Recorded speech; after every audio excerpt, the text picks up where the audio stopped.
Karena saudaraku, segala sesuatu yang kita kehendaki, kita inginkan, bahwa Tuhan segera menjawab apa yang kita inginkan. Saudaraku, hati-hati, kita bisa mengalami kesembuhan rohani di depan Tuhan. Pergumulan sebenarnya Tuhan izinkan. Hal-hal yang kita rindukan, tapi dia segera Tuhan jawab. Itu membuat kita menjadi orang-orang, anak-anak Tuhan yang selalu terjaga. Maka saudara-saudara, kata menetapkan di sini adalah apa? Membimbing, mengarahkan, membuat kita menjadi anak-anak Tuhan yang dapat diandalkan. Jadi kalau kita mengingat Amsal 3 ayat 5 dan 6 berkata begini, percayalah kepada Tuhan dengan segenap hatimu, dan jangan bersandar kepada pengertianmu sendiri, maka Ia akan apa? Meluruskan jalanmu. Trust the Lord with all of your heart, and do not lean on your own understanding, and the Lord will strengthen your ways.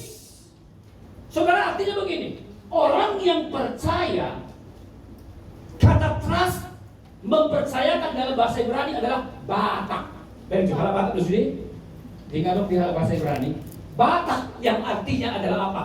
Mempercayakan, menggantungkan diri kepada cara Tuhan, bukan cara kita.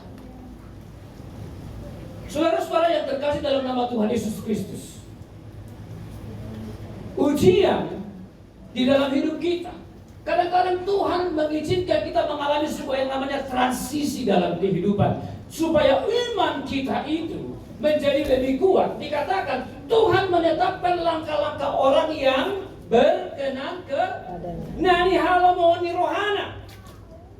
Orang yang disenangi oleh Tuhan adalah orang yang favorit di hadapan Tuhan. Ketika Alkitab berbicara tentang Nuh, Alkitab mengatakan apa? Nuh adalah seorang yang bergaul dengan Tuhan. Ketika Tuhan berbicara tentang Henok, maka Tuhan berbicara tentang Henok apa? Henok adalah seorang yang bergaul dengan Tuhan. Saya mau sampaikan kepada kita hari ini, Bapak dan Ibu yang dikasihi Tuhan, yang dirindukan, yang dihendaki oleh Tuhan, Sang Pencipta itu, berita luar biasa adalah Dia sangat merindukan sebuah relasi dengan kita. Pernahkah kita berpikir, saudaraku, Tuhan yang Maha Kuasa, Maha Pencipta itu mau berelasi dengan kita? Jadi kalau bulan depan kita sudah masuk, di akhir bulan ini nggak masuk kita pada minggu Advent yang pertama. Artinya kita sedang mempersiapkan diri untuk memasuki masa-masa Natal. Saya akan selalu ulangi ini setiap tahun. Saya akan selalu ini ulangi tiap tahun. Dengarkan baik-baik. Ketika kita masuk di dalam minggu Advent, yang berarti adalah Tuhan datang. Tuhan datang. Yohanes berkata apa? Persiapkan jalan bagi Tuhan. Sederhana begini. Yang kita rayakan dalam Natal adalah hanya pesta kelahiran yang kita menganggap sering adalah sebagai pesta ulang tahun. Saudara, kita harus berubah dari konsep itu. Yang kita rayakan dalam Natal adalah bertanyalah kepada diri sendiri, siapa Parulian Situmorang Iseau, sehingga Tuhan harus melakukan teofani. Tuhan harus membatasi dirinya menjadi manusia lain di kandang yang hina, mati tersalib. Siapa saya? Iseau, who am I? Sehingga saudaraku, orang-orang yang memasuki Natal, minggu Advent itu selalu adalah orang-orang yang datang dengan kerendahan hati. Tuhan, siapa saya? Polado ikoroho tu bertibion.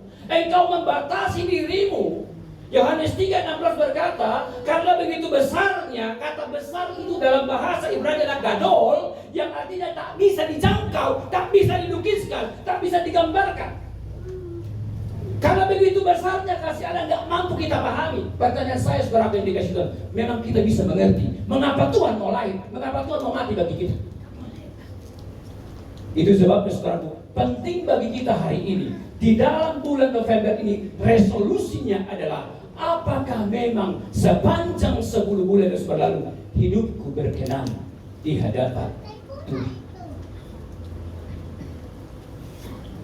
Sebab Bapak dan Ibu, saudara-saudara yang dikasih Tuhan, tidak pandang bulu apakah engkau orang yang rajin ibadah, yang tidak rajin ibadah, orang hidupmu berkenan atau tidak. Yang namanya hidup kita pasti mengalami apa yang disebut dengan di sini jatuh. Boleh pendeta kecewa, Pakai Tuhan? Pasti ada, saya masih manusia. Laisi Tuhan, apakah kita pernah mengalami sakit hati sebagai hamba Tuhan? Sebagai pelayan? Kita bisa sakit hati, tetapi tidak sampai mengalami kepahitan. Kenapa? Karena Tuhan menetapkan, dan Tuhan menuntut, Tuhan membimbing, Tuhan mengarahkan hidup orang-orang yang berkenan kepadanya adalah yang pertama, orang yang selalu memelihara iman dalam dirinya. Abang ketua, bodoh serta dia bang jojok satu pindah bang.